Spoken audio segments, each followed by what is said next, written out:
एकीकडे राज्य शासनाच्या वतीने वृक्ष लागवड करण्यासह विविध योजनांवर भर दिला जात असताना दुसरीकडे मात्र धुळे जिल्ह्यात वृक्षांची सर्रासपणे कत्तल होत असल्याच्या घटना समोर आल्या आहेत.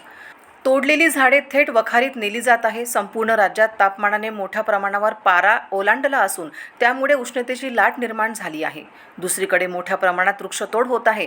विशेष म्हणजे वखारीत देण्यात आलेल्या झाडांबाबत कुठलीही नोंद किंवा त्याची पासेस नसल्याचा देखील प्रकार समोर येत असल्याची माहिती ग्रामस्थांनी दिली आहे.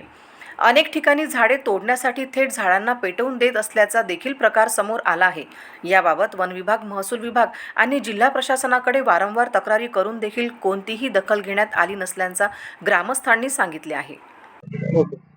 मी अनिल रमन पवार, देश की बात फाउंडेशन धुळे जिल्ह्याच्या या पदावर काम करतो. संपूर्ण धुळे जिल्ह्यामध्ये विना परवाना जो वृक्षतोड चालू आहे, या वृक्षतोडीला जबाबदार कोण?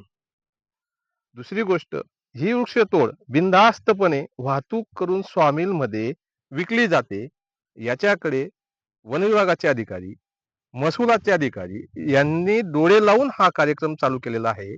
तरी आमची आपल्या माध्यमातून अशी विनंती आहे की सर्वात अगोदर प्राणवायू जर लोकांना पाहिजे असेल, वृक्ष जर पाहिजे असतील, तर ज्या स्वामिलांना तुम्ही परवानगी दिलेली आहे ती परवानगी रद्द करून ती स्वामिल बंद करा, जेणेकरून वृक्षतोडीचे लाकूड विकले जाणार नाही आणि वृक्ष जगतील आणि जगवले पाहिजे. आपल्या माध्यमातून सगळ्या अधिकाऱ्यांना, जिल्हाधिकारी साहेबांना आणि वनमंत्री साहेबांना विनंती की प्राणवायूसाठी एवढी मदत आमच्या धुळे जिल्ह्यामध्ये जरूर करा.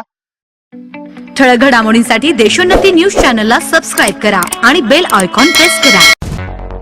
मुंबई, पुणे, नागपूर, मराठवाडा असो का विदर्भ, राजकीय, सामाजिक, शैक्षणिक क्षेत्र असो का क्रीडा, सर्वच घडामोडीचे विश्लेषण पाहायला विसरू नका.